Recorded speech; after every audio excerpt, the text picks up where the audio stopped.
The Sonic Truth returns, the Dynasty-focused fantasy football podcast. I'm Alan Seslowsky of RotoWire.com, along with Theo Gremminger, the Podfather. Guys, fully packed, huge agenda today. We're going to talk about the cost of rookie picks, if there are some elite tiers developing in our pre-combine rookie drafts. There's a depressed value towards the end of the first round of rookie drafts I'm seeing in all these mocks. And then, of course, I want to not ignore the veteran market as well. There's a resurgence of the elite running backs. They're low in supply, high in demand, that and a whole bunch more. And of course, it's February, it's March. We can't not have rookie talk as well. Good morning, boys. Good to have the band back together after a short hiatus. Welcome, Alan. You're the reason for the hiatus, so don't blame us. Well, I'm recharged. Had a lot of time to get the battery charged, and I will tell you about that maybe at another time, what I do to charge my batteries. Theo, you just returned from a vacation yourself. You look like you have the sunburnt skin. You don't look like you tan well. I tan okay. I like to use a low SPF though, Alan. I like to live dangerously. So I'm not like one of these SPF 50 people. All right, let's hop right into it, guys. I am already seeing trade flying around all of my rookie drafts, and I'll tell you what is not for sale, and that's the first 6 picks in a lot of my Superflex tight end premium leagues, unless you want to basically back up the Brinks truck. Not as much optimism with the end of the first round right now. That could change, but Podfather, I mean, those elite quarterbacks, quote elite, couple wide receivers, and maybe even Brock Bowers. Have you seen anything going down in any of your leagues that even looks like a fair trade? No, never. This time of year, rookie fever? No. It's and also, I don't even agree that there's 6 elite you must hoard picks for player X in this draft class. Right? Jayden Daniels? Are you including him? He's included. Absolutely. Yeah. Absolutely. The 185-pound Jayden Daniels? Jayden Daniels, the enthusiasm for the 3 quarterbacks and the 2 wide receivers. But, Alan, I'm going to add in, it's a 107. I see the 107. Like, you can't get into the 107 in Superflex because Roma Dunze, the enthusiasm's there for him, too. So I think it's about as expensive as a top 7 as I've ever seen in Superflex right now. Yeah, I mean, you could say you can add wide receiver 3 into that mix if you want, but I've seen that pick get traded for like DJ Moore. I've seen it get traded for like a Michael Pittman type. You can't take those type of players and get into the top 6 right now. Now that could change, and league to league is different, but why are you not interested in QB2? Matt, why is Jade? Just because, I mean, whoever that QB2 is, whoever goes to at pick 2 in the real NFL draft, I mean, it's got to be Drake May. If in Superflex, it's got to be Drake May. I get it in single quarterback. We have Jayden Daniels ahead of Drake May, as you should, on the PlayerProfiler Dynasty rankings.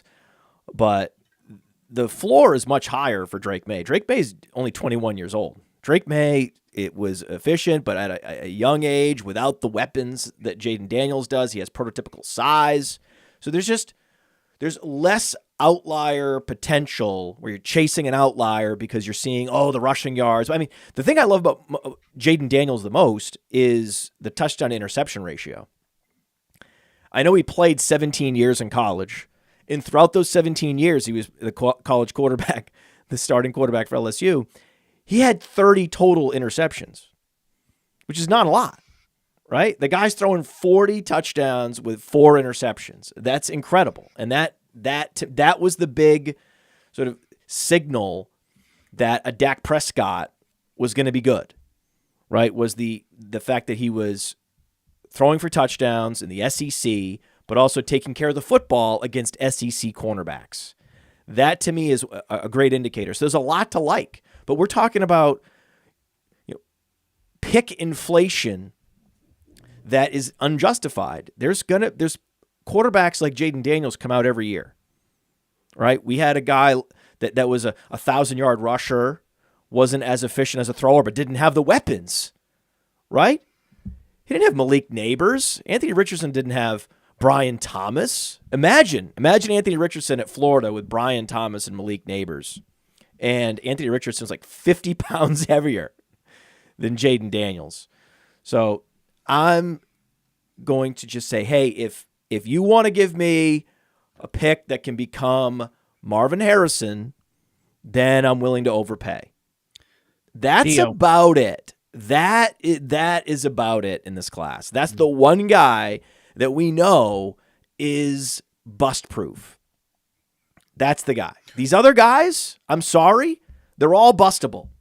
They're all very bustable. The one guy that's not is Marvin Harrison. And yet, you're going to see Malik Neighbors go ahead of Marvin Harrison in some drafts. It's going to happen. There's crazy stuff every year. A few years back, Kyle Pitts was going before Jamar Chase. That's a thing that was happening, right? And still, no lessons learned. Brock Bowers, right? Do you think Brock Bowers deserves to be untouchable in quotes? Yes. God. Theo, I said to you, we had this argument in the pre-show, Matt. Like Brock Bowers is, and we've been talking about it, it's like a slow drip. Every time we're on the Sonic Truth Pod, we talk a little bit of Brock Bowers, a little bit more, and it's just like the drip is there. Like the hype for him is more than, I would say the hype for him is more than it was for Pitts when you're talking about like late February, early March. Like we had the draft capital for Pitts, which kind of like was like the icing on the cake, and that drove him up. And like you said, Matt, it was the wrong decision when people took him ahead of Jamar Chase. But like with Bowers, the enthusiasm is so there. You're talking about a guy with 13 touchdown catches in the SEC as a freshman. If this was a guy that was a wide receiver prospect, I think the enthusiasm would still be there. well, let me ask you this, guys. I mean, landing spot obviously is going to determine a lot. What if Brock Bowers goes at pick 7 to Tennessee? You still going to feel as enthusiastic about him? I actually said that I'm writing an article on playerprofiler.com. You can check it out soon about like the dream landing spots. And I actually think that Tennessee and Denver, even though those are not like the attached to Justin Herbert spots, when we're talking about the truly elite tight ends, you want them to lead their team in targets and have a path to doing so.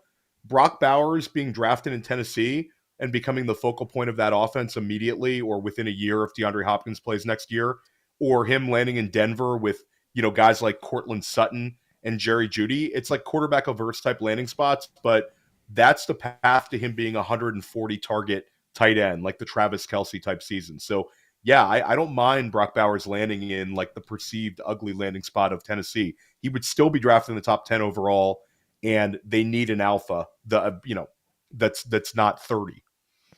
Matt Kelly, you were talking about some of the quarterbacks at the top, and it sounds like you have a little skepticism, with all of the, let's call it value gained by someone like Jordan Love, who goes in these dynasty startups like at the end of round 1, the beginning of round 2.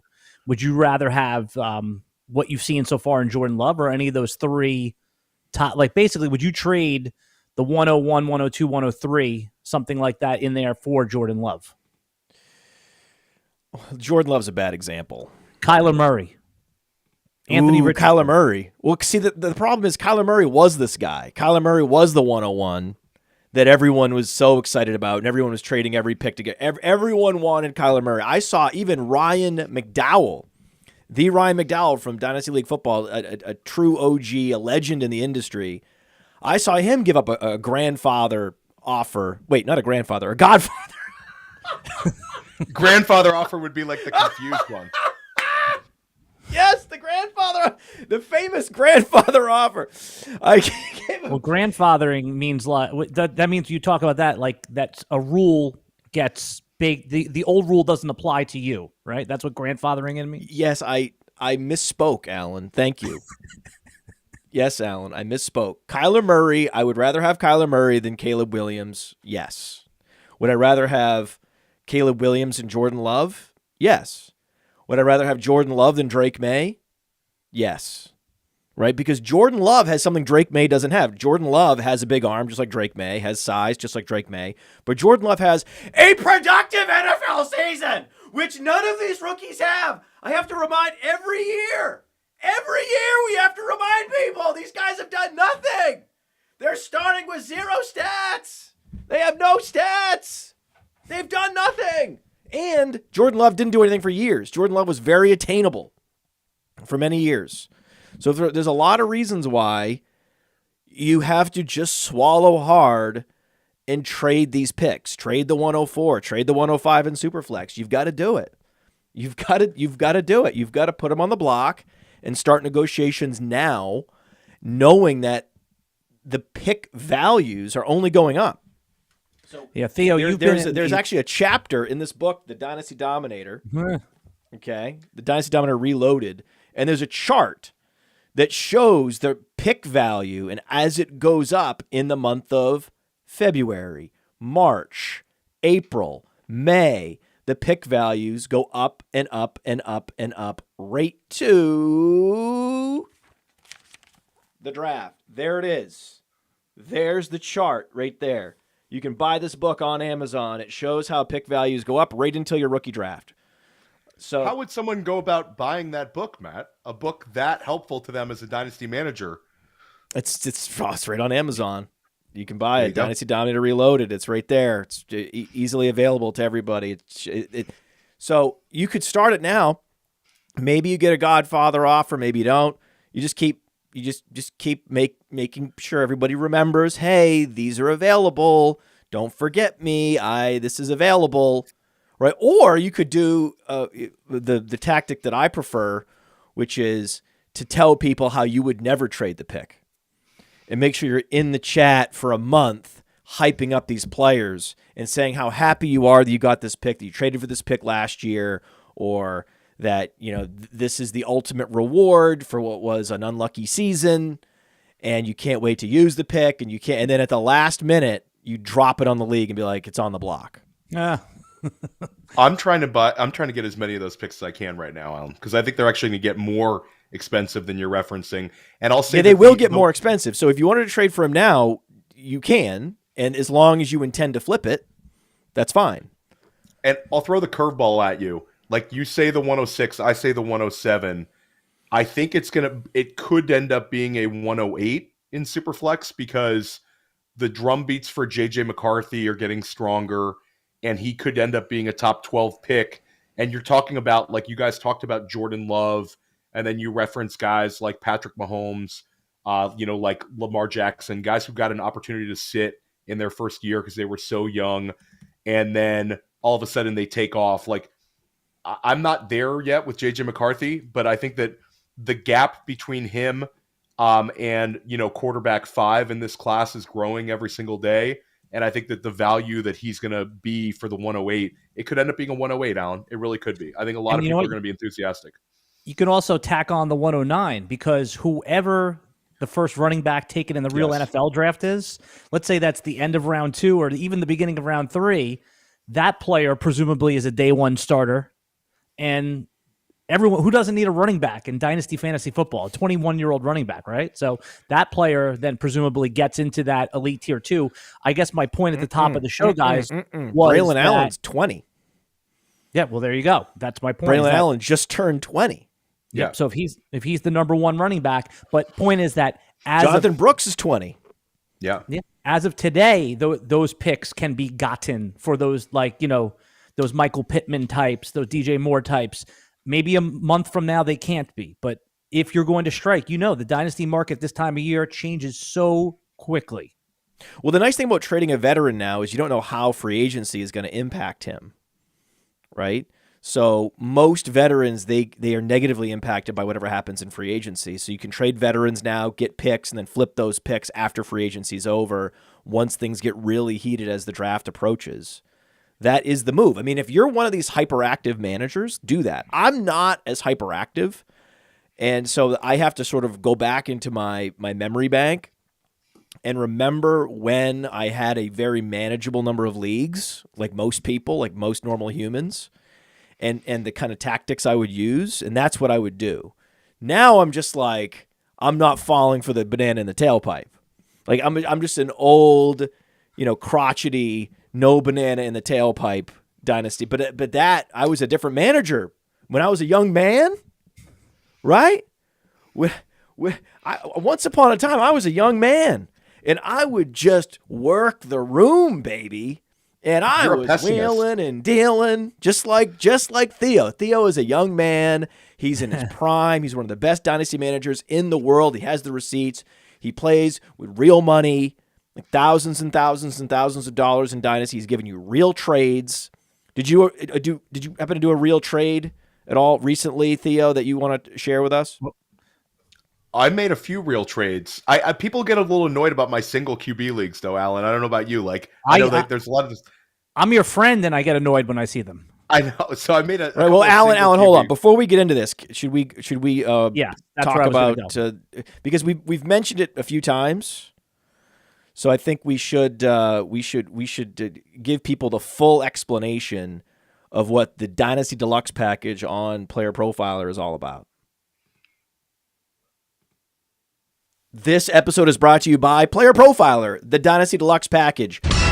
The rankings are the best in the industry. It includes strategy mode where you can say, hey, change the rankings to be win now. Oh, change the rankings to be productive struggle. There's also a draft planner to help strategize where you should take players because the draft planner also includes ADP. There's a trade finder where we look up on My Fantasy League and we see trades that are done, including a particular player. Then there's a trade analyzer where you can plug in draft picks, players, and we assign a lifetime value to draft picks out 5 years. The best thing about our trade analyzer, it can't be gamed with volume. And there's mock draft data to see right now what's the market for player X versus player Y, including in the fall when very few mock drafts are happening. And our Dynasty guide, the Dynasty Dominator, would cost you $10 on Amazon, but you get it for free with Dynasty Deluxe, and you get our rookie guide for free, a $25 value. So you get all of that for $45. I mean, it's a great deal. The world-famous Dynasty Deluxe package. Theo, what do you think? If you were standing at an elevator with me and you were trying to sell me the Dynasty Deluxe package, what's the best thing that you think is the most, is the crown jewel of the Dynasty Deluxe package? I mean, they're all helpful. Like all of the tools, like I genuinely use. I'm not just like a member of Player Profiler. I'm also a client. I guess when it comes to our Dynasty tools, like our like the trade analyzer is the best around, especially if you play in like tight end premium or anything interesting. It's very easy to navigate. It's very easy to see. And we constantly are updating our player values and also our rookie values. So there it is. If you want to know what it takes for Malik Neighbors, how much you need to trade for Malik Neighbors, you know, that's something to be beneficial to your dynasty team. It's right there for you. Yep. I think the same with JJ McCarthy. You mentioned JJ McCarthy. JJ McCarthy's been moving up steadily in the rankings. You're going to see him start to creep, but he's moving with the market, but also we love him, right? Yep. If we love a player and the market's super down on that guy, super depressed, we can only move him up so much before we're not going to recommend you trade player X for player Y. If player Y's value is super depressed right now, you don't need to do that. Right. But now it's getting to the point where because we have access to the ADPs, we're in so many leagues and we have so much industry intelligence at our back, we're like, oh, actually, guys, it's time to start paying up for McCarthy. What you think is an overpay now won't be an overpay in 30 days. Yeah, I was going to say my favorite thing where I first became a subscriber to Dynasty Deluxe was, present company included. You guys update the rankings as news moves. Like something happens and a few hours later the rankings adjust, and that's when I'm in a dynasty startup. That's what I want. So all those things, trade analyzer, but the dynamic rapid updates of the rankings has always been my favorite piece of the Dynasty Deluxe package. All right, we said, do you want to break down some trades, guys, that Theo did in single QB? Or I have a very packed agenda here, including what I think is in a world where running backs are being discarded. I think there's some hidden value here. So let's do one trade from Theo. Okay. Before we get into that, can I just object to one final item from the previous segment? Yeah. Am I allowed? Am I allowed to do that as the founder and CEO of Player Profiler and run it back? The co-founder of the Sonic Truth podcast and the person who's organizing all this and the one who's producing it behind the scenes? Am I allowed to do that? You get one mulligan. Am I allowed to do that? Brock Bowers, can you knock it off? Can you guys knock it? Do you know? Are you even sure he's going to weigh in at 240 pounds? No, I'm not sure of that. I think he's a different kind of prospect, guys. Okay. Right. He's a wide receiver playing He's tight a end. wide receiver playing tight end. You realize you just killed him? No, I didn't. You realize by saying that he's a tweener that you just killed Brock Bowers. Brock Bowers, pound for pound, is a very, very good blocker. He had no problem blocking in the SEC. That was never a negative about Brock Bowers. You're talking about the Georgia Bulldogs. You're talking about Brock Bowers was on the field at 18 years old, and he had 13 touchdown catches as a freshman. This is a guy who they gave manufactured rushing attempts, and this is a guy who dominated the touches on teams with multiple NFL players.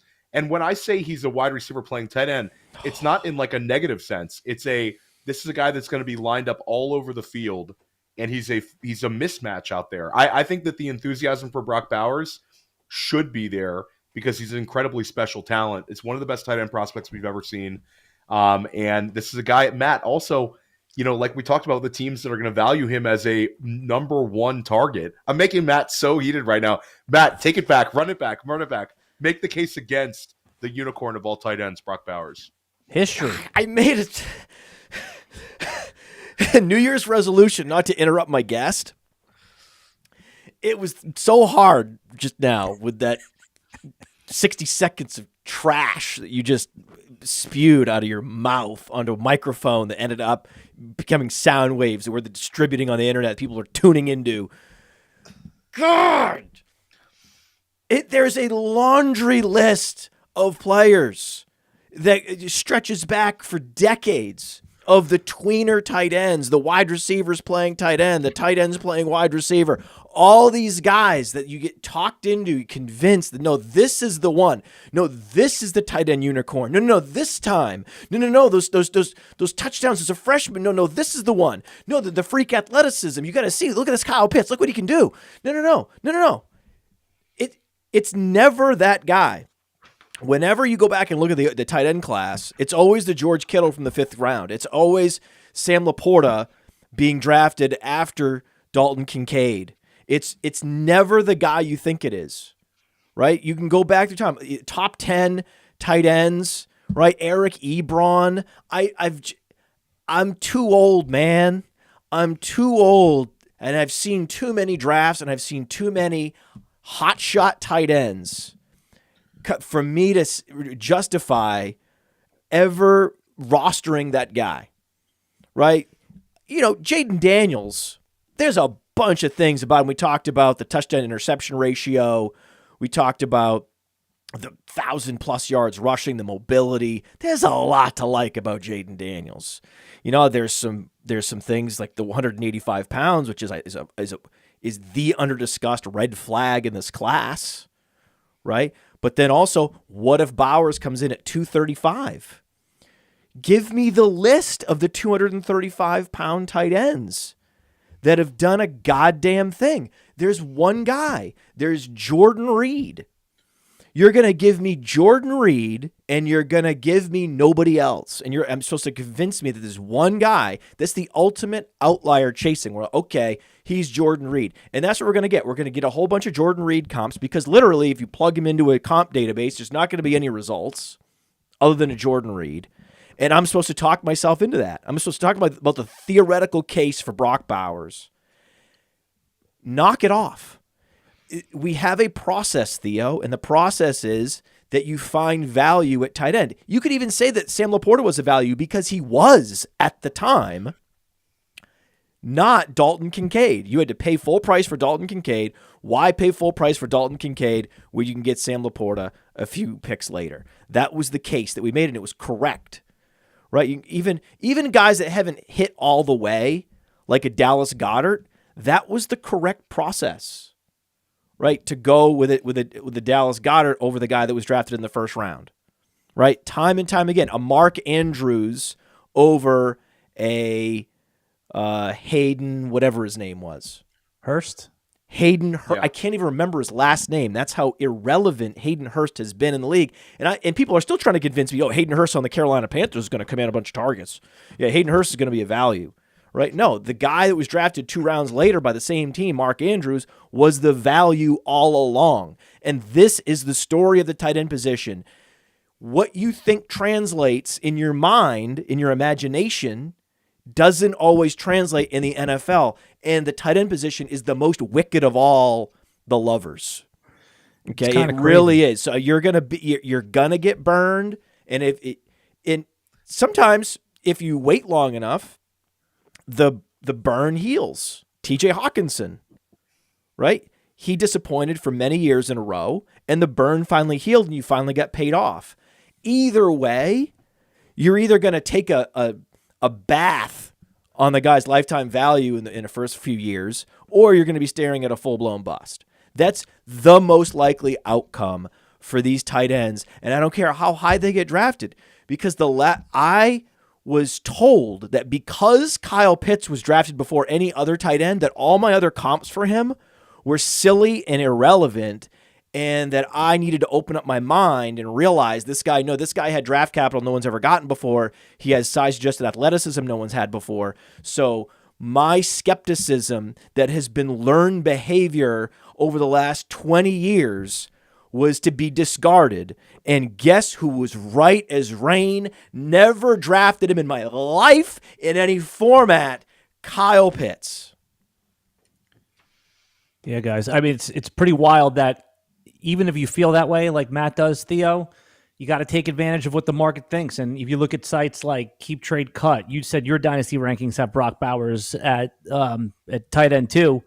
You know, if I have a player, even, like Travis Kelce, I'm going to be looking to get Travis Kelce on a team that I think can make the playoffs and win and get some added value there. I mean, if someone offered, if I have that pick and I'm on the clock and someone says, here, I'll give you my next year's first in Travis Kelce, I'm with Matt. I share skepticism, but I'm going to take advantage of that market. Guys, go ahead and trade for Kyle Pitts.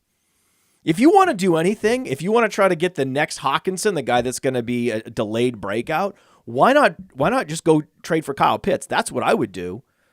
Right? The post-hype sleeper. When Kyle Pitts becomes a post-hype sleeper, now I'm interested. This year I'll have some Pitts. See, this is the year, because he's still the same guy he was at Florida. He's just been laid low by circumstances, and the fact that the tight end position is just so incredibly difficult to learn at the NFL level, learning all the blocking assignments, learning all the routes like a receiver. It makes sense. It makes intuitive sense that it would take David Njoku 5 years to finally be fantasy relevant. David Njoku was the original freak tight end. And he was the guy that we wanted, not the other guys that were drafted in that class in the first round, guys like O.J. Howard, right? But O.J. Howard was an it tight end. He ran like a 4.5 40. He went to Alabama. He was one of those guys. First round pick. It's like enough. Enough. All I could say is enough already, enough. And when you say, oh, you have of Bowers as tight end too. Well, yeah, he should be tight end too, but within the context of the overall valuation system that we have at Player Profiler, discounts tight ends vis-a-vis the market. Right? In general, when you put in a tight end in the trade analyzer, it's not going to have the same juice as a tight end in other trade analyzers because we value them correctly. Because we know it's a freaking impossible position to figure out. I will agree. I will not agree with you on your Brock Bowers pessimism, but I will agree with you on Kyle Pitts being a dynasty buy, Matt. You know who is Kyle Pitts is younger than Trey McBride and Dalton Kincaid, and we've already seen him have a 1,000-yard season. And now we have a rational head coach and a rational offensive coordinator in Atlanta. Even if he never reaches the heights that we thought he would get to, like he's a locked in, top 8 dynasty tight end for a while, and he's going to have staying power, and we've already seen him perform well, and the top 5 season is definitely coming back. I hate to agree with the Harry Snowman, but the Harry Snowman just wrote a book in the chat, and I've shared it on the screen here. Harry Snowman writes, tight ends are the opposite of running backs on the value curve. Running backs, the most productive years are on the front end, tight ends usually on the back end. Tight ends age like elephants, RBs age like other animals. I'll give our own Dan Williamson has the greatest quote on tight ends. Dan Williamson of Player Profiler says tight ends are like wine in the way they age. He's just constantly using the wine and tight ends. A lot of times it takes them a few years to get better, and then once they get there, they're there. So Dan Williamson, big hat tip to you as well. Intuitive. It's intuitive. The running back, it's an instinctual position. Get ball, don't get tackled. Right. And take ball, don't get tackled. It makes sense. You could airdrop a running back onto a team and he could be productive in year one if he has athleticism and the right instincts. Bam. You airdrop a tight end onto an NFL field with great instincts and athleticism, and once ever, you're going to get a Sam Laporta season. Once ever. Right? I also think that that's part of it. Sam Laporta has ruined, right? He is a brainworm that has infected the minds of Dynasty gamers, where now we're operating in a whole new set of assumptions about the tight end position. Kyle Pitts is a distant memory. Yeah, Trey McBride, it's all about the new Sam Laporta curve. That's the new math. Sam Laporta's the new math. No, man. That's another reason that Bowers scares me, is that he's coming the year after Sam Laporta, right? That's another rule of thumb, is that the moment a player becomes unprecedented, it's the reason why I would never draft a super undersized wide receiver after the Tank Dell season. Never. Right? Because Tank Dell broke all the molds. Sam Laporta broke all the molds. And now everyone's throwing out all the rules out and we have new math to work off of now. Right? So you show me a wide receiver that's 5'4", 120 pounds, like Tank Dell this year, I'm not touching him. And everyone's going to say, oh, he's the next Tank Dell. No. Tank Dell broke your brains. Right? Sam Laporta broke your brains. There's no reason to be a hero with tight end. You don't have to do it. There's so many great values out there. Why? You know what you know, and you know what you don't know. When we study a running back, let's say a Jonathan Brooks, and we evaluate him, and we say Jonathan Brooks is the most talented running back in this class, but he's not going to get the same draft capital, and he's going to come back from an ACL tear, and he's probably going to have a lost season as a rookie. That all makes sense. So there's a reason why the value formula shakes out to where we would put him in the rookie rankings. Yeah, the best the scenario. Certainty with which we can tag Jonathan Brooks with a lifetime value is so much higher than the certainty we can tag any tight end. Those are much more fragile projections because we just don't know. It's a known unknown that whatever the future holds for a tight end is up in the air, man. It's up in the air. And when you go and push the button on a tight end in a rookie draft, just know that. Yeah, your best case scenario for these guys is what happened with Trey McBride or David Njoku. I think that's the more realistic, or I guess the more sober upside approach is they do nothing in year one. You could probably get them. I was able to get Trey McBride in a few leagues for which would be considered dirt cheap now last year, and then they ascend. And David Njoku and Trey McBride was a second-round pick, but he was tight end one in this class, whereas David Njoku, he was at least a first-round pick. So you can identify those guys. Brock Bowers, we could hope is in that position. All right, guys, let's move on, though, a little bit here. The title of this podcast was about Welcome to Bus City, and we were going to talk about bus. And I think that's what we've been talking about, Brock Bowers. No. Bust Bowers, man. We're talking about Bust Bowers. Yep. Now let's move on, because I think two of the most polarizing players in the top 30 that I've seen go in startups, we can debate which side of it you're on, but it's obviously Nico Collins at the wide receiver position. It's Kyren Williams at the running back position. And I've heard all sides of the argument here. Let's start with the easier one. I think that's Kyren Williams, right? There's a lot of reasons to be dubious. I just want to... He has the higher ADP. Yeah. Not in startups. It's Nico. In Dynasty, it's Nico. In redraft, it's Kyren. Oh, excuse me. Which is kind of... Well, no, it's right. You're right. The wide receiver zeal in Dynasty is at an apex right now, right? Yeah. So in Dynasty, I like to zig when others zag year to year. Running backs have become a value. So now I'm more apt to draft a running back. We'll talk about who we prefer. Breece Hall versus Garrett Wilson. I think that's one of my favorite dichotomies in the history of Dynasty because they are on the same team and they are the same age. It's a very cool comparison that we can make. But with Kyren Williams in Dynasty, I mean,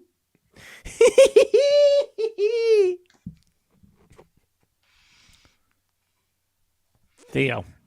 I think it's become sort of like I like what you put down, Alan. Alan, big shout out to you for getting such a good show sheet here. But Kyren Williams could be a buy and a sell. I think fundamentally I agree with Matt that anytime a running back with this sort of profile gets steamed up, you cash out. But if I'm a top 3 contender in my league this year, it's hard to find the sources of reliable volume for this particular year that Kyren Williams is presenting right now. He ends the year last year with 5 straight games of 20 carries or more, incredibly productive. And Matt, I will say this, if we go back to like discussions from years back, when Kyren Williams was a prospect, the thing that we liked about Kyren Williams, the player profiler, was his receiving ability. We didn't see that. And I think there'll be a little bit more trust from Sean McVay in year 2, where you could see him have an uptick as a receiver out of the backfield and see more games where he gets 6-7 targets than we saw this year. That would be like the one curveball. So I actually think, Alan, for me, he's like an appropriately priced player because it's not like people are overpaying for him. And I think that the people trying to sell off understand that they're not going to get the 103 for Kyren Williams, despite his success last year. So I actually think he's an appropriately priced player. Fundamentally, Matt wants to talk about the James Robinsons and all the guys, the lessons learned over the years of value spike, sell. Am I that predictable? Matt's right on that. I'm that predictable. I'm that predictable. No, I am. I'm an You're old consistent. man. Consistent. I have the same. I have the same stories that I tell. I watch the same shows on television. I'm an old crotchety man. That is the theme of this show. I'm an old crotchety man. I see busts where the young people see breakouts. I see busts. That's true. That's a fact. And that's why I love this show is that we have a balance where Theo is the young sort of player in his prime who is able to see players for what they are, but he still has generally a positive disposition, and I'm negative. I'm like, no, not again. Hey, but it's true. At some point, he becomes a cliche sell, and then he's not a sell anymore. That's the problem, right? I think that his sell window is already peaked. We talked about this on the previous show that every day that goes by, more data, damning data on Kyren Williams and Nico Collins is going to come in, and we'll be further away from that 2023 season, and it'll be a slow sobering of the community where when you get to the draft, it's conceivable that Kyren Williams is properly valued by the market, where we've had him outside the top 10 dynasty running backs from the beginning, right? You can go to the rankings. You can verify that. Go there now. But you could see the market correcting, and then we all settle in about the same valuation for Kyren Williams right around the draft.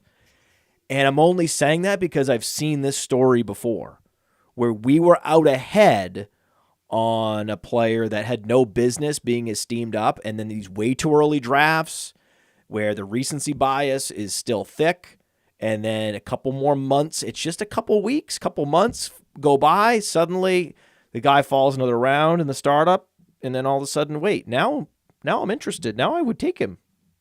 It's like Dameon Pierce from a couple of years ago. Not as much, not as heavy. But here, you guys, I think that our friend that's been on this podcast before, Scott Connor, he actually put out a tweet that I thought really sums this up. He had said back on February 17th that Kyren Williams led the NFL in opportunities per game and finished as a top third in production efficiency. He could still lose about a quarter of his workload and be an RB1. He wasn't really advocating for buying him, but he said the reasons for fading him, if you think it's just competition coming in, are a little bit weaker. So, but I still believe we're in agreement here that he's a good redraft pick contender for Dynasty, but certainly 2 years from now, he could be completely evaporated, like Matt was referencing with the James Robinson types. He's also one of the worst pass blockers in the league, and that's something that coaches care about a lot more than fantasy gamers. And if it was a mobile quarterback, right, if he were on Arizona, it wouldn't be a big deal. But he has a China doll for a quarterback, and he's the worst pass blocker in the league. There's just football reasons this doesn't add up. We're just chasing the fantasy points is not the way. There are some players where they are their fantasy production, right? The stud players around the league, they are their fantasy production. This is not it. This is a different situation. So he would have to really fall for me to ever draft him, and I don't think we're ever going to get to that place. Same thing with Nico Collins. I mean, come on, man. Come on. I was surprised that you're off of Collins like this. I'm on the other side of this. I mean, I'll let you guys debate it, but after what we just saw from Nico Collins and attached to what we all agree is probably a player worthy of taking as the second overall quarterback, and I'm not saying I would do it, but after Josh Allen is probably one of the most valuable dynasty assets in CJ Stroud. I don't understand what's not to like about Nico. I'll say with Nico, what's the craziest thing for me is not the dynasty valuation, but the fact that he's up to wide receiver 9 on Underdog. And I think as dynasty managers, you can always I like using the early Underdog rankings.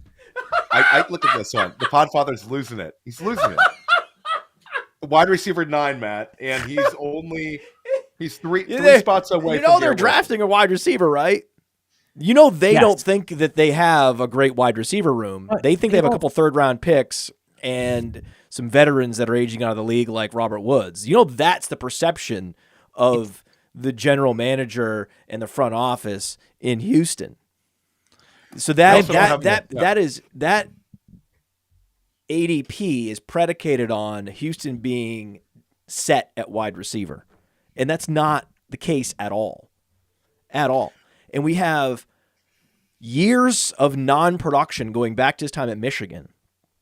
And that's supposed to all be nullified by 1 year where he absolutely explodes against inferior cornerbacks, and especially in games where the Houston Texans had injuries at wide receiver, and he was essentially the option that was left for CJ Stroud. And CJ Stroud is that good that he is going to push the ball downfield to the perimeter receivers. So in that way, there is a floor for Nico Collins that he has the right quarterback that can push the ball to the boundary. That's what he has. And he has size, rare size now. There are very few wide receivers coming out that look like Nico Collins. 10 years ago, half the receivers in the league look like Nico Collins. Now it's very rare. So there's things about him I like and that are cool. It's just that he performed too well. If he had put up, let's say, 15 fantasy points a game last year, we'd probably be cool. Me and Nico would be cool. His problem is that he put up 17.5 fantasy points a game. And that was near the top of the league. He made a lot of people's dreams come true. And that's the recency bias that just sort of tends to wipe the slate of all those years past where why wasn't he producing in 2022 and 2021? You can't just blame the quarterback. That's what I'm hearing. No. The truly good receivers, think about Garrett Wilson, right? He's producing in it's a very opposite world scenario where you have Garrett Wilson, who's a no-doubter because he can do it with bad quarterback play. To me, in Dynasty, especially because there are a lot of quarterback injuries. How many quarterbacks were hurt last year? 60 quarterbacks played last year. 60 quarterbacks played last year. And you're drafting a wide receiver in Dynasty where year in, year out, the odds that CJ Stroud misses games is more than 50%. And you're drafting Nico Collins on the sole thesis of the quarterback upgrade unlocked him? What happens when there's a re-downgrade, when there's an injury? Just like what happened to Garrett Wilson last year. Then what? Then we're back to 2021 Nico Collins? What are we doing here? I think that the argument against Nico, like, to me, it's the two Noah Brown games, Alan, where Noah Brown has 2 games with 150 plus receiving yards. So, like, as great as Nico Collins was at times last year, the fact that he's steamed up to wide receiver 9 on Underdog. Can I pause you there? Was there worse quarterback play? Was there worse cornerback play in the history of the NFL than what we saw in the AFC South last year? It was a joke. It was a known thing. It was the hack of all hacks. Take perimeter receivers playing the Colts.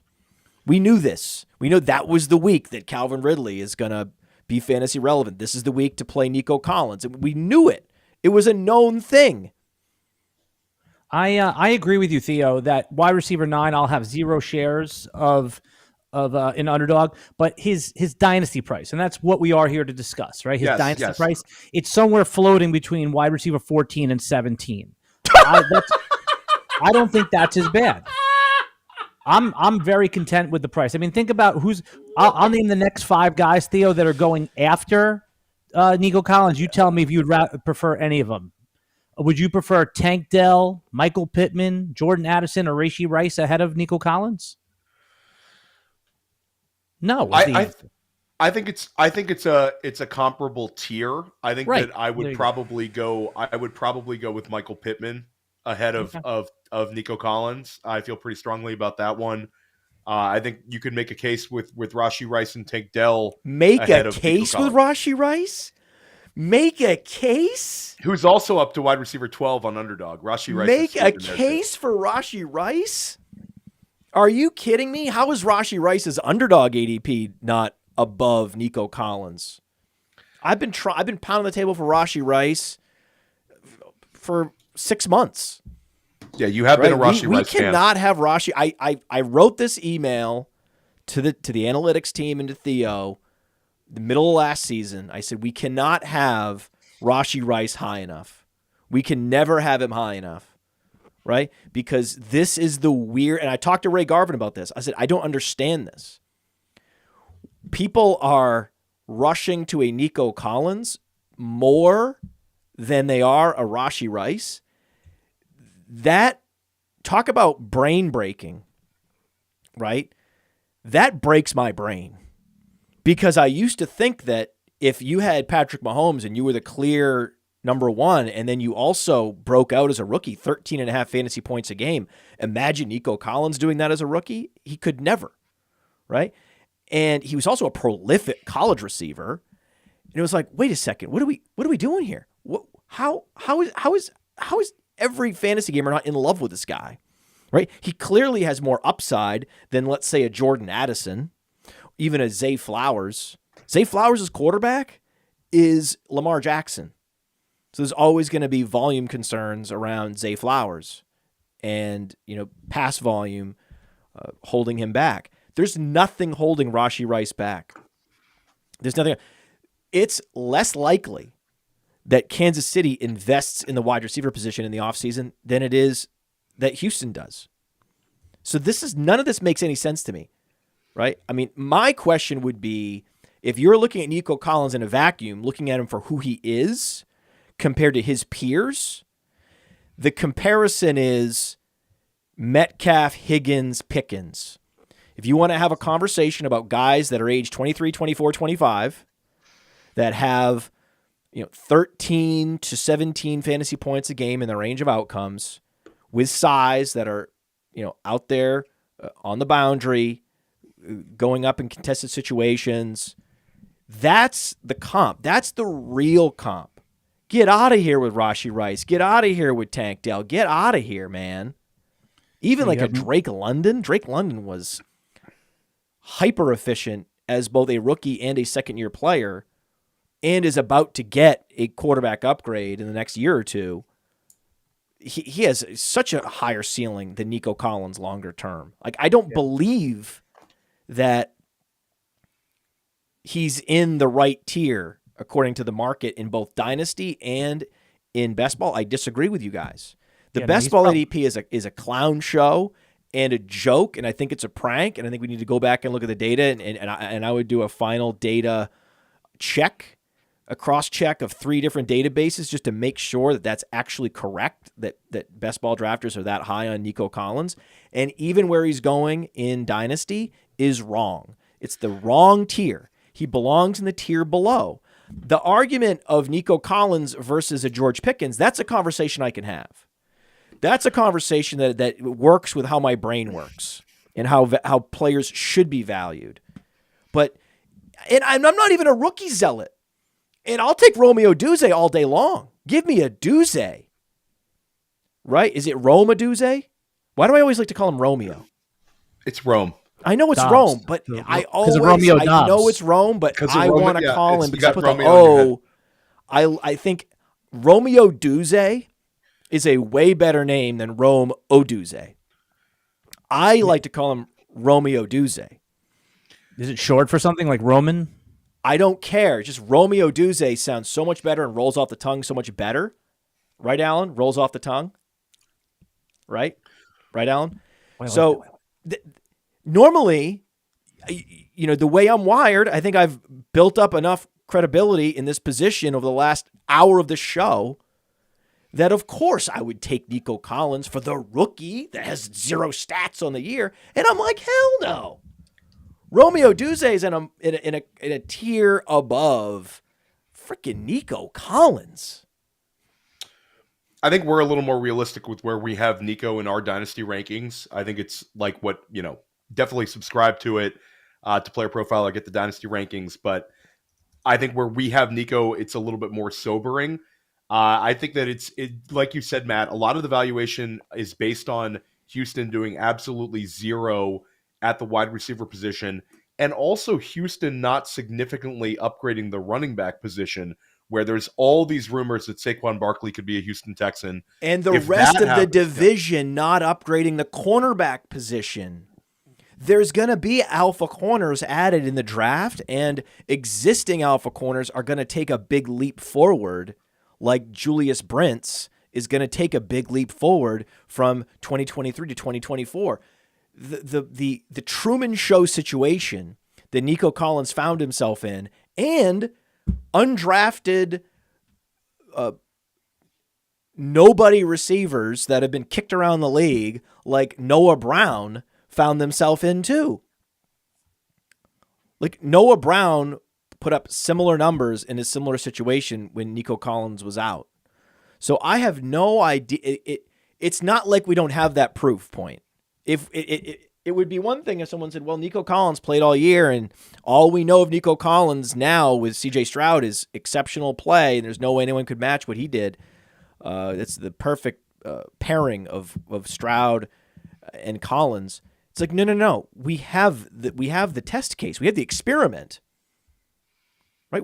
You took Nico Collins off the field, you added Noah Brown, and then Noah Brown went out and put 150 yards and 2 touchdowns up. So what? What? Yeah. What do we? What? These are things that happened. I mean, I'm crazy. Am I crazy? I feel like I'm crazy. I see these ADPs. I think I'm going crazy. I wonder. I look myself in the mirror and go, "Am I real? Am I pinched by? What's happening?" It's like overcorrections. And I'm not anti Nico Collins, but at the end of the day, it's like, Alan, make the bull case for Collins right now. That he's going to be, he's already done it, and that he's playing with one of the best quarterbacks in the NFL. And he's the presumed alpha. I know Tank Dell does. He had some good big plays last year, but you got to assume defenses are going to adjust and not let him over the top as much. And Nico's that frame of wide receiver. I mean, there's nothing. It's not a great exciting pick, like you for all the reason you guys outlined, but I think it's a safe pick. And if you want to take him in that, I think Matt's right though that he's probably a tier too high but you got to pay for him if you want him. Sorry, I like post-hype sleepers. I don't like taking guys at their absolute zenith. A couple weeks or months after the season concludes. I just think that's a sucker move. This guy, Cole Peterson's in the chat. He traded Christian Watson at the 204 and the 404 for Nico Collins. I say I wouldn't have done that trade, but it could have been worse. I think you could aim a little higher. Aim a little higher than that. It could have been worse. I think that for Nico Collins, like you could have had to give up more than that. So he got out of it okay. I just would prefer the Watson side because I prefer a guy like Christian Watson. Christian Watson actually produced as a rookie. I don't know. I think you can get a little bit more for Nico right now than that. I think that the no, you absolutely can. Yeah, right. But he didn't trade Nico. He acquired Nico Collins for that.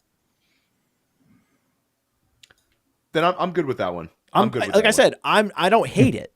I don't hate it. I think that he did fine. If you wanted Nico Collins and that's all you had to give up to get him, then bravo. Like he didn't give up an underrated running back. He didn't give up a pick in the first round. Like it could have been worse. Yeah, I'm not. Alan, 109 in Superflex or Nico Collins? Nico Collins, man. Yeah, that's so. I'll say that. I'll say like the wide receivers that I like the Troy Franklin, Brian Thomas group that we don't have landing spots for, that we need a little more information. We want to see the draft capital. I think at the end of the day, Brian Thomas is going to be a top 20 pick, and I think Troy Franklin will be a top 30 pick. But without that actually happening, I think Nico Collins is a fine pivot there. But anything higher than that, I'm completely off. You guys, the only problem, the 109 is like my favorite pick ever because the 109 is always undervalued in February and March. And then the combine happens, and then all the tape comes out, and then all the hype and all the mock drafts and all the articles get written. And then the draft capital comes in. So these guys have multiple bites at the apple to move up. There's going to be an it running back that moves up. There's going to be an it receiver from the combine that moves up. What are you talking about? There's going to be an it quarterback. You guys already talked about JJ McCarthy. Yeah. Like, are you guys, that's a huge mistake. And again, I have the credibility from 60 minutes of show saying, generally speaking, players like Nico Collins are overvalued for reasons we can all see coming. Same thing with Kyren Williams and same thing with most of these draft picks, especially in the top 5. And what I'm trying to do is move out of the 103, move out of the 102, and get to the 109. Because I know when the 109 rolls around, that's going to be a Justin Jefferson, right? The 109 is going to be a Jaylen Waddle. Those are the types of players that are always available at the 109 once things shake out. You can't just assume that the whole draft class is frozen with the information we have now. The combine hasn't even happened yet. Just wait, fellas. You guys are talking about a big 5. Then you're like, no, I think it's a big 6. Like, no, actually, it's not a big 6. It's a big 7. It's a big 7. Big 8. And then guess what's going to happen, guys? There's going to be a big 8. And then there's going to be a big 9.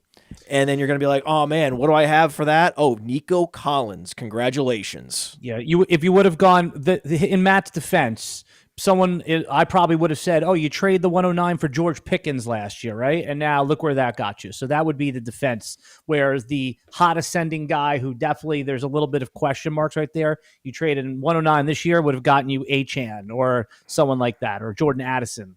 Hopefully not Quentin Johnson.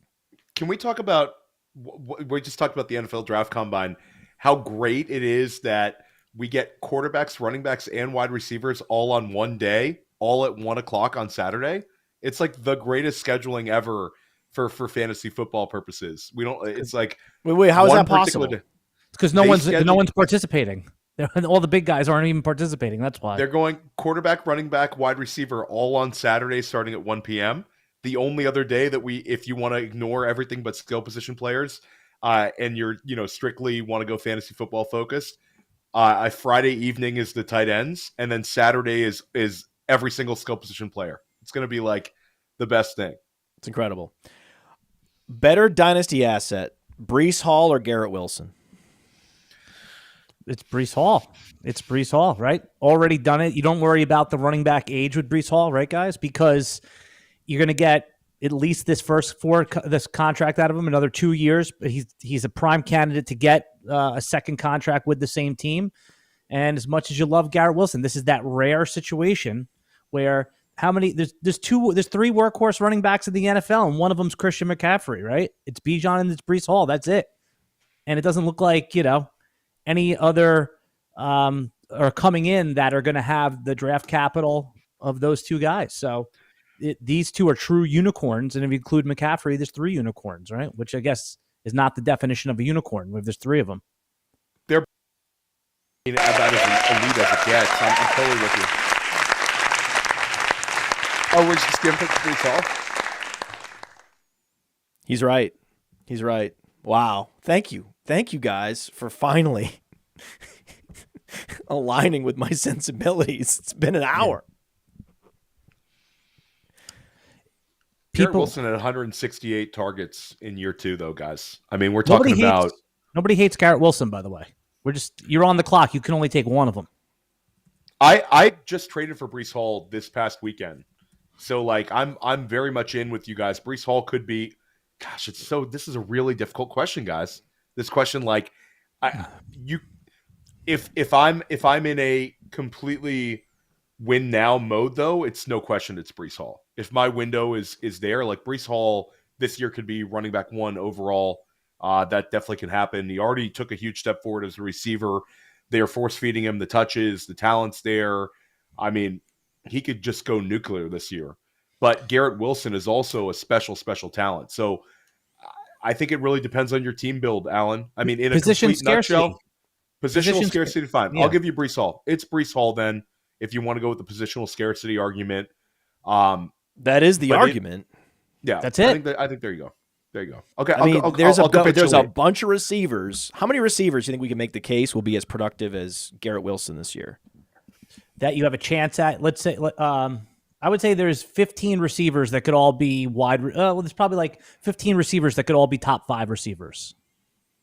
Yeah, there's a bunch. That's fair. Right? Are we sure that Garrett Wilson's going to outproduce Devontae Smith?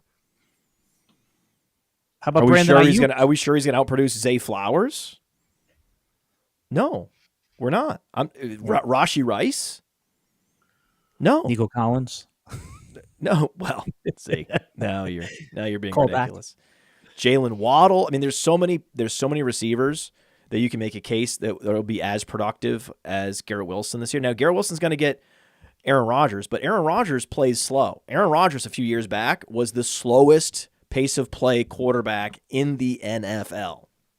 So it's a fake quarterback upgrade in that, no, of course you don't want the quarterbacks that the Jets rolled out. No. I mean, a guy named Boyle. No, you don't want Boyle out there, okay? No Boyles, all right? And certainly Zach Wilson is a clown quarterback, right? So you don't want clown quarterbacks, you don't want guys named Boyle. I get it. But Aaron Rodgers is not the prolific passer like a CJ Stroud is. Absolutely not. And the final upgrade at quarterback that Garrett Wilson deserves is TBD. I think eventually he's going to get that upgrade, whether he's age 26, 27, that fully unlocks him, but it's not going to be Aaron Rodgers because of the pace of play, right? So for that reason, I'm a little more willing to just push the button on Breece Hall, knowing that Breece Hall is the same age. This is all happening, man.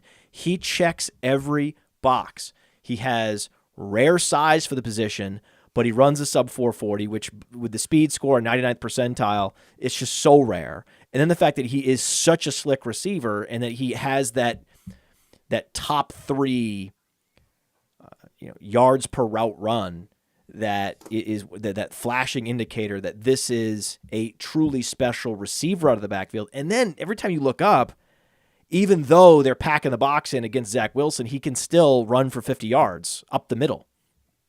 I mean, it's crazy. It's crazy how good he is, where we could look up at the end of the season and he is more valuable than Bijan Robinson, more valuable than Jahmyr Gibbs, because he's now another year removed from that ACL tear. Everything is clicking into place. I mean, he barely could participate in camp last year.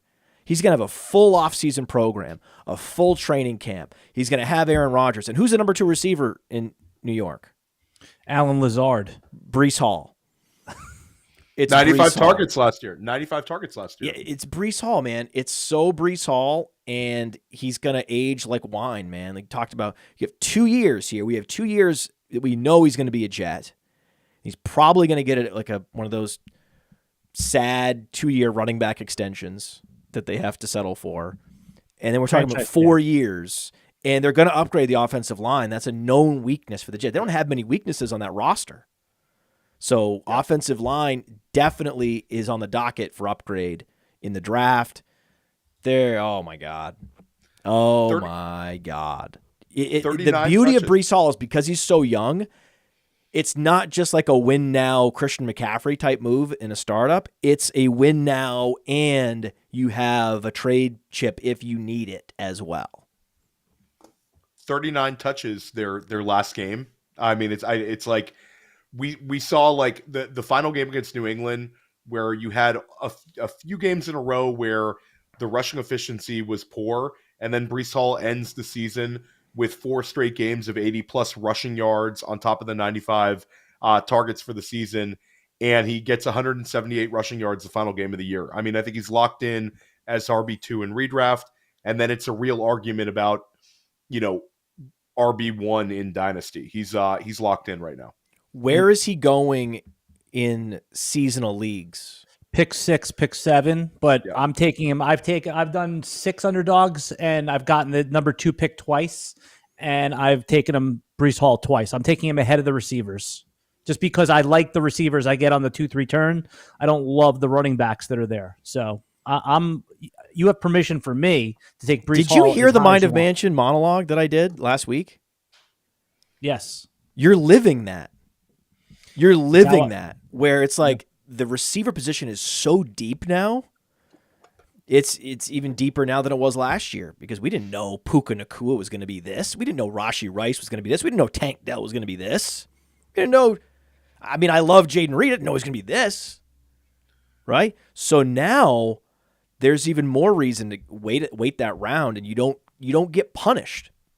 But to go from Breece Hall in the first round to whoever you get in the second round is a big drop. Huge. You're potentially going from 25 fantasy points a game to 15 fantasy points a game, but just by waiting that round for your running back. Yep. All right. Very interesting conversation because I don't think that's going to be the consensus, guys. But you just brought up Puka Nacka. You brought up Tank Dell. Those guys had like the craziest seasons from where they were drafted in rookie drafts. You could have had them at any pick in the second round. And obviously in the third round, you were lucky if you landed on them. Theo, one of those guys is a decent bet to disappoint this year. Give me the downside case. I know we only like talking positive and flowers here, but which one of those guys, Puka or Tank Dell, is not likely to be a bust since we're talking about bust, but likely to be a disappointment versus their expectation in 2024 and beyond? Well, I think that it just goes with the cost of drafting them. It's Puka, because right now, because of Nico Collins, Tank Dell is somewhat of a value in every format. But Puka Nacka has been steamed up so much, Alan, that you're having to take him inside of the top 10 picks. And can we just stop? Hold on. Let's just level set for a moment, okay? Nico Collins is so good and so valuable and is so in demand in fantasy football that he's depressing Tank Dell's value.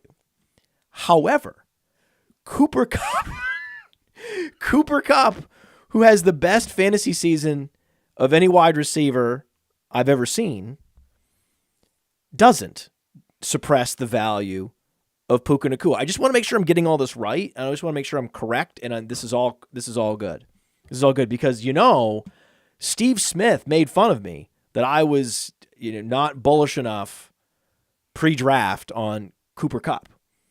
And now all of a sudden, I'm looking up, and no one thinks Cooper Kupp's worth a goddamn thing.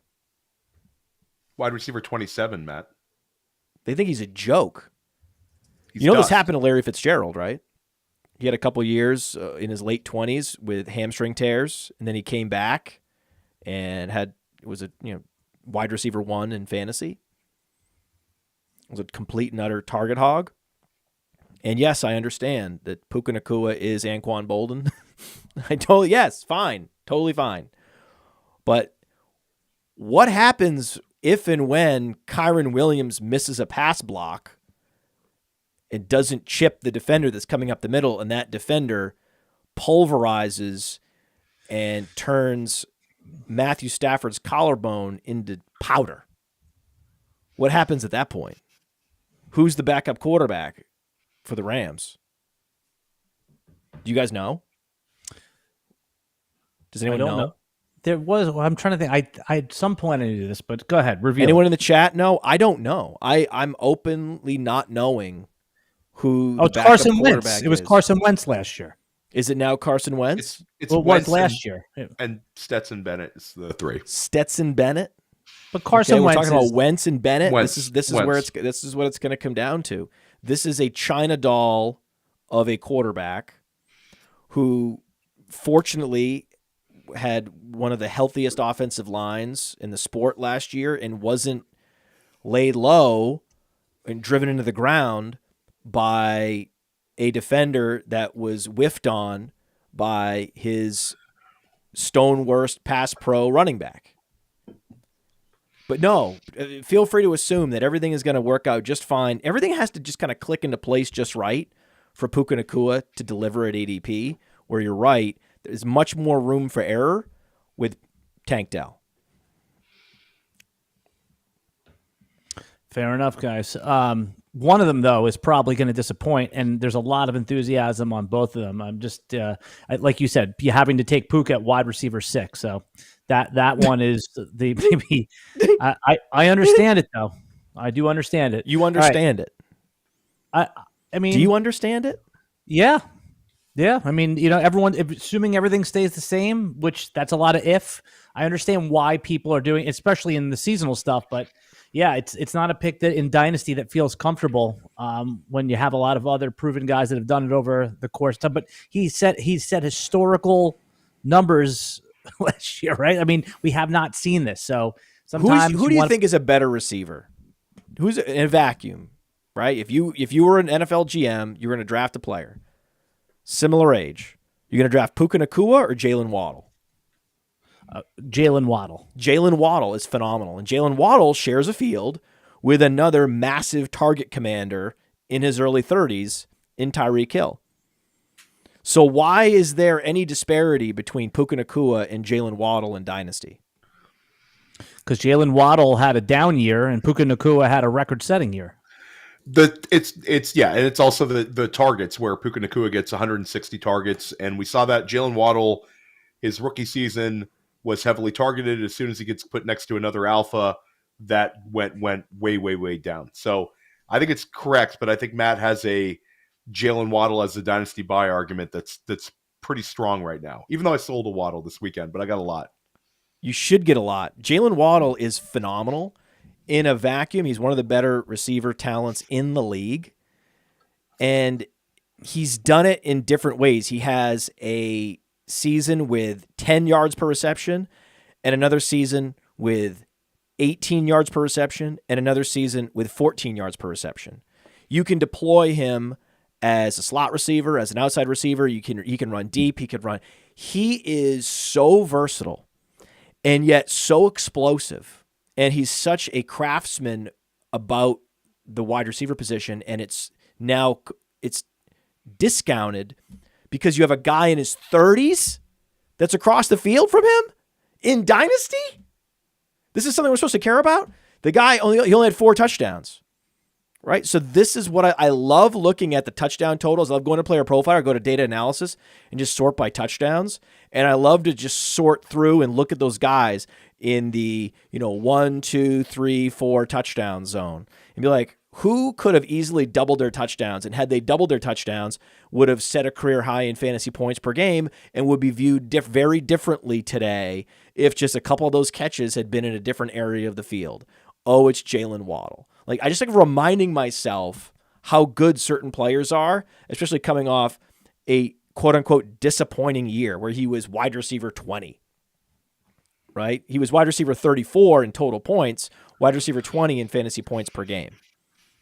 So, and it's not like his quarterback is elevating him either. Right? This is everything he's done, being a top 20 fantasy points per game wide receiver for 3 consecutive years. That is so much more impressive than what Nico Collins has done. So much more impressive. Because he is, massively superior in every way to Nico Collins when you just look at skill set. And you look at versatility. And you look at explosiveness. You look at splash plays. Look at everything. And the irony is, I talked about him already, Steve Smith. That's his best comparable player on PlayerProfiler.com. And now we have to come back around. And I'm now buying Jaylen Waddle. I wasn't buying him in those past couple of years. Why? Tyreek Hill. But now Tyreek Hill is getting to the point where he's now years older than he was a few years ago when it was a legitimate concern, the target volume. Now the guy's into his 30s, and he lives and dies on speed. Right now, he's a unique player in that he's been able to retain that speed in a way that Deshaun Jackson and many other guys have not. But his game is still predicated on speed. Jaylen Waddle's is not. Jaylen Waddle doesn't even run a sub 4.40. Jaylen Waddle is a craftsman, where Tyreek Hill is just a complete and utter freak. But age is going to take a toll. And I think it's this year. I think this is the year that we look up and like, oh yeah, I guess I should have known that. I guess every other speed-based wide receiver has declined in their early 30s, but I just, I didn't believe that it was possible because this guy's been so good for so many years. And it's like, no, he's a human being. He is a human being. And those age curves affect, you can't run and hide from these age curves. And it's all teeing up perfectly. Jaylen Waddle is the perfect age for a dynasty buy wide receiver. Go find guys that have underperformed in the touchdown category, are age 25, and are across the field from an aging veteran who's overvalued. That's why, to me, Jaylen Waddle he's not the best value because he's still, has an early round ADP. So the best values are deep in the draft. But there isn't a better value in the first few rounds of a startup than Jaylen Waddle. Yeah, would you, since you hate Nico Collins, would you give your next year's first round pick and Nico for Jaylen Waddle? Like I would give you'd have to give me your next year's 2025 first and Nico, and I'd give you Jaylen Waddle and say like some third rounder or something. Yeah, if I had a contending team and I thought that pick was going to be 109, 110, 111, yes. 112, absolutely. Absolutely. Okay. Of course I would. Now, again, the argument is that the 109 was Jaylen Waddle a few years ago, but in other years, like the 110, 109 was like Jalen Reagor, right? So it's still a dice roll where, God, man, I wanted Drake London to be a fantasy asset and help my team, but he's not. Right? As good as he is, he's in a circumstance where he can't possibly help your team. So odds are whoever you pick is going to disappoint you at the 109. So for that reason, if I have a guy that on balance is most likely to disappoint me, plus Nico Collins, who I'm sure beyond anything I've ever been sure about, except that Kyren Williams is going to disappoint, that I'm likely looking at two assets that are going to disappoint, then of course I'm going to grab Jaylen Waddle, who is bust-proof at this point. Right, Jaylen Waddle, he can't possibly bust. They've thrown every circumstance at him. He had Tyreek Hill. He didn't have Tyreek Hill. He had the worst quarterbacks that you could have. Who was a quarterback that was it? It wasn't Mike White, because Mike White's the backup quarterback now. Skylar Thompson. Skylar Thompson. There's a name, right? So you have Skylar Thompson, and you have Tua, one of the most overrated quarterbacks in the league. So it's not like he's had great quarterback play. He's had different coaches, and one thing remains the same. The guy's putting up 1,000 yards. The guy's getting there in fantasy, getting to 14-plus fantasy points a game somehow, some way. And he has a whole set of tools, and he can get there with three different ways. Like he could do it with an axe, he can do it with a saw, and he can chop down a tree in a third way that I can't think of that's not an axe or a saw. Matt so wanted to say positive touchdown regression. You had to hold it in, Matt. You wanted to use a term you don't like, because it's coming this year for Jaylen. I think there's absolutely touchdown mean reversion coming, and I would never say positive regression. That's a nonsense phrase. Don't you think that just being attached to Tua they're probably going to give him another contract, right? They're not just going to let Tua walk out the door. Doesn't that maybe limit that upside a little bit, though? Or you're saying because we saw Jaylen Waddle do it so many different ways, low A dot, with touchdowns, down the field stuff, that the floor is high enough where we haven't even scratched the upside yet? I have been buying all the way down DJ Moore and buying all the way up because he's a phenomenal talent in the league, and it just doesn't fucking matter. And Jaylen Waddle is similar. Like, I didn't know this was going to be Jaylen Waddle. With DJ Moore to put up a 50% dominator rating at Maryland, like with upper percentile athleticism, like I knew few things I've been more certain about in my life, that DJ Moore was better than Calvin Ridley on draft day. Few things I was more certain about, right? Jaylen Waddle, I wasn't certain at all. The guy didn't put up even a 10% target share at Alabama the last 2 years. Right? He had a total of 2,000 yards over 3 seasons at Alabama. This was not a wide receiver that was in any way bust-proof, especially when you look at what all of his peers have done. Look at Henry Ruggs. Look at Jerry Jeudy. Look what his peers have done from Alabama. Right? So in no way have I been all the way out there on Jaylen Waddle's that guy. But now we have 3 years of NFL tape, production, advanced metrics. And now I can see on Player Profiler, oh, this guy is the next Steve Smith. This guy is a no-doubter.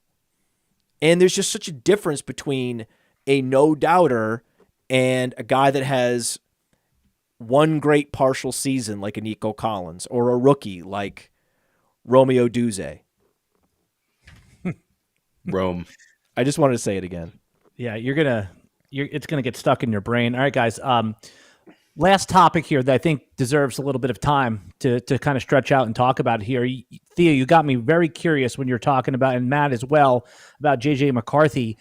It seems like that he can go a couple different ways in this NFL draft. He could be this year's Will Levis. And what do I mean by that is not his profile or anything like that. It's just that everyone has optimism he can be in the first round, and all of a sudden he's sitting in that green room, and then he falls to the early part of round 2, and then we're not as excited.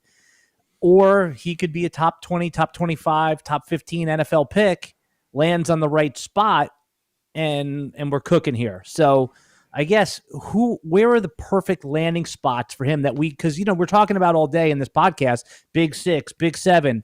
We could legitimately make this a big 7, big 8 today if there are a handful of teams that land JJ McCarthy and in the first round. So question is, where is that landing spot that we can create our big 8 today? It's Minnesota. Minnesota's the nuts landing spot for him. Oh, because God. he would have a year to sit behind Kirk Cousins. Possibly, you're assuming Cousins is there. Okay, I thought that they take or a stopgap quarterback. Let's say that they draft the Cousins moves on, they draft McCarthy, and they have one single season with whoever your stopgap quarterback is. Gardner Minshew. Your Case Anybody. Keenum type. I got you. Yep. Okay. Then he has Justin Jefferson and Jordan Addison and TJ Hawkinson, a stable organization, a year to sit. I think Minnesota is the nuts landing spot. I think Las Vegas would be on paper a good landing spot as well. Keeps them inside the top 15. But I just think I look at a guy like McCarthy and I look about the way that the draft is laid out. You have that 11 through 14 range where it's New Orleans, it's Las Vegas, it's Denver, it's Minnesota. You can paint a picture for any of those teams. And then certainly Atlanta at 8, Alan. Atlanta at 8 would be about as exciting as it gets. There's some rumors for that. I don't know if I'm there. I think that it makes a little more sense that he falls outside the top 10.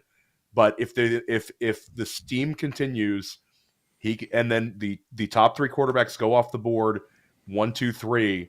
Then you could see Atlanta pull the trigger at 8, sit him for a year, and say that's our guy. Guy was 27-1 at Michigan. He's a young prospect, and again, this is a guy that Harbaugh has spoken about glowingly as his potential in the NFL.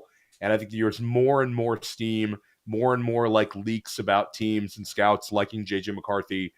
I think that 8 through 14 range is where he probably ends up, and I think somebody might trade up there. I think the other team that's sitting there is 16 overall, Seattle.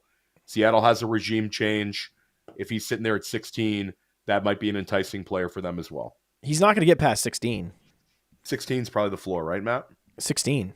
Yeah. I mean, assuming he has a good combine, a good pro day, assuming he continues his march up the draft boards, then yeah, 16 is the it's the firewall team, the Seattle Seahawks. The shame of it is, and this is just more like real NFL team building, but the shame of it is the reason why you cannot pay Derek Carr all that money is because now you could be staring at J.J. McCarthy and you can't get out of Derek Carr until 2026.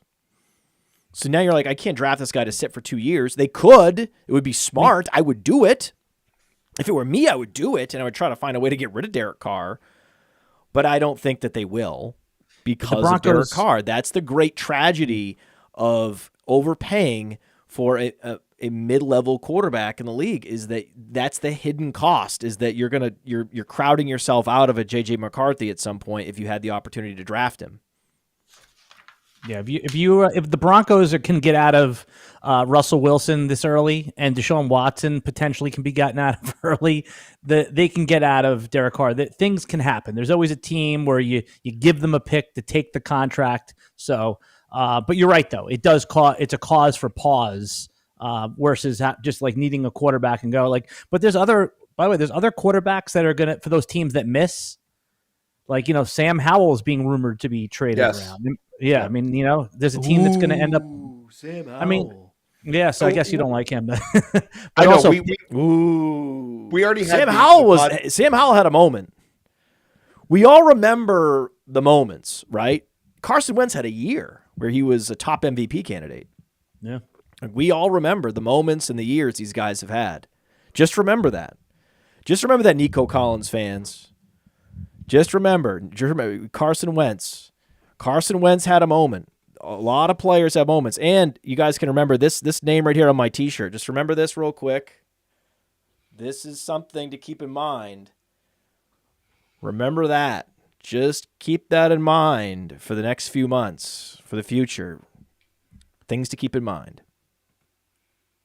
Hey, I want to take a moment to thank you for tuning in. It's important to me that all of our media be free. This is only possible because of you allowing a true independent sports media enterprise to thrive unlike any other in the business. So please subscribe to the All In Package to continue to make all of this possible, to ensure that all of our stats, information, data, content is available to you, especially you, the people that get the site and get the show.